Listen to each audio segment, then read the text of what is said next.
DK Hindi class में आपका स्वागत है।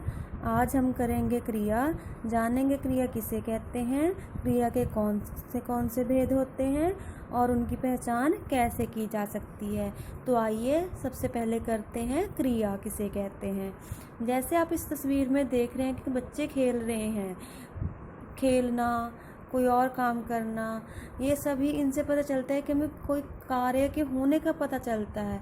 तो जहाँ हमें कार्य के होने का बोध हो वहाँ क्रिया होती है। साधारण शब्दों में इसे ही क्रिया कहते हैं। तो क्रिया की परिभाषा इस तरह होगी, जिन शब्दों से किसी कार्य के होने अथवा किसी वस्तु की, व्यक्ति की स्थिति का बोध हो उन्हें क्रिया कहते हैं। हमें किसी व्यक्ति की स्थिति का ही बोध हो कि व्यक्ति बैठा है, वह ठीक है, बच्चे पढ़ रहे हैं, ये सभी क्रिया के उदाहरण है। बच्चे पढ़ रहे हैं, व्यक्ति बैठा, बैठा है भी क्रिया है, पढ़ना, पढ़ रहे हैं, पढ़ना भी क्रिया है। तो ये सभी शब्द क्रिया कहलाते हैं। क्रिया के दो भेद होते हैं, प्रयोग के आधार पर, रचना के आधार पर। क्रिया के भेदों की हम बात करेंगे दोनों आधारों पर। तो सबसे पहले करते हैं प्रयोग के आधार पर क्रिया के भेद। प्रयोग के आधार पर क्रिया के दो भेद होते हैं, अकर्मक क्रिया और सकर्मक क्रिया। अकर्मक क्रिया जिसमें कर्म ना हो और उसकी अपेक्षा भी ना हो, वहाँ अकर्मक क्रिया होती है। जैसे जहाँ हमें ये ना पता चले कि कोई व्यक्ति कौन सा काम कर रहा है, काम तो कर रहा है पर कौन सा काम कर रहा है, तो वहाँ अकर्मक क्रिया होगी। भाव बिना कर्म के, जहाँ कोई कर्म ना हो। जैसे नर्तकी नाच रही है, नाच रही है, यहाँ क्रिया है, अकर्मक क्रिया है। आगे सकर्मक क्रिया, जिस क्रिया का प्रभाव कर्ता पर नहीं बल्कि कर्म पर पड़ता है। भाव इसमें कर्म है, जहाँ कर्म के साथ क्रिया हो वहाँ सकर्मक क्रिया होगी। अकर्मक क्रिया में कर्म नहीं था, कर्म के बिना थी क्रिया। अब सकर्मक क्रिया है, यहाँ कर्म है, कर्म के साथ है क्रिया। जैसे रीना पुस्तक पढ़ रही है, रीना पुस्तक पढ़ रही है, क्या पढ़ रही है, पुस्तक। तो पुस्तक जहाँ पर सकर्मक क्रिया में आएगी।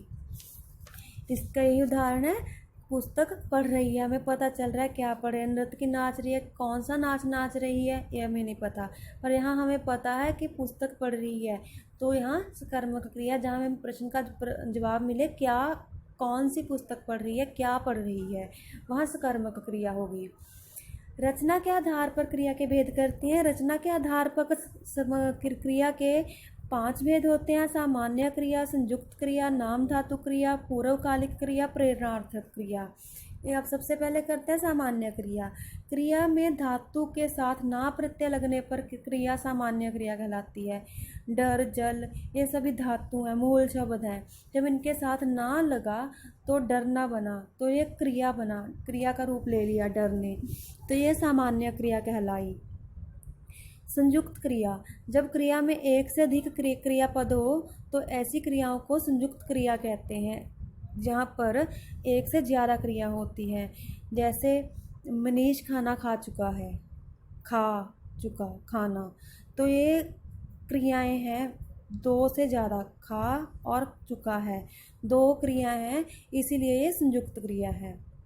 जैसे सपेरा बीन बजा रहा है, सपेरा बीन बजा रहा है, जहाँ बजा है जो है वो मुख्य क्रिया है, रहा है गौण क्रिया है। तो इस तरह जहाँ पर दो तरह से क्रिया आई, इसीलिए ये संयुक्त क्रिया कहलाई। सहायक क्रिया, जब कोई क्रिया मुख्य क्रिया के साथ जोड़कर मुख्य क्रिया के अर्थ में विशेषता ला देती है तो उसे सहायक क्रिया कहते हैं। जैसे आपने सपेरा की उदाहरण देखी, जहाँ पर बजा मुख्य क्रिया है, रहा है सहायक क्रिया का काम कर रही है, इस तरह ये सहायक क्रिया है, उसमें विशेषता ला दी इसने मुख्य क्रिया में, इसलिए ये सहायक क्रिया कहलाएगी। नंबर 3 पर नाम धातु क्रिया, संज्ञा, सर्वनाम अथवा विशेषण में प्रत्यय जोड़ने से बने क्रिया नाम धातु क्रिया कहलाती है। जैसे बात शब्द है हमारे पास, बात से बना बत्याना, यहाँ हमने याना शब्द लगा दिया तो बत्याना शब्द बन गया नया शब्द। लाज से नया शब्द बना लजाना, प्रत्यय लगाए पीछे हमने, लाज हमारे पास मूल शब्द था, इसके पीछे हमने प्रत्यय लगा दिया तो लजाना, ये नाम धातु क्रिया कहलाई। नंबर 4 पूर्वकालिक क्रिया, जो क्रिया मुख्य क्रिया से पहले संपन्न हो चुकी हो वह पूर्वकालिक क्रिया कहलाती है। जैसे बच्चा थक कर सो गया, थक कर, बच्चा पहले थका फिर सोया, तो थक कर यहाँ पूर्वकालिक क्रिया, जो क्रिया पहले हो चुकी है, भाव बच्चा पहले थका है उसके बाद सोया है, ये मुख्य क्रिया से पहले हो गई। सोने का काम बाद में हुआ, थकने का काम पहले हुआ, इसीलिए ये पूर्वकालिक क्रिया कहलाई। तो यहाँ थक कर पूर्वकालिक क्रिया है, सोना ये मुख्य क्रिया है। नंबर 5, प्रेरणार्थक क्रिया। ऐसी क्रिया जिसमें प्रेरणा देकर किसी और से काम करवाया जाता है उसे प्रेरणार्थक क्रिया कहते हैं।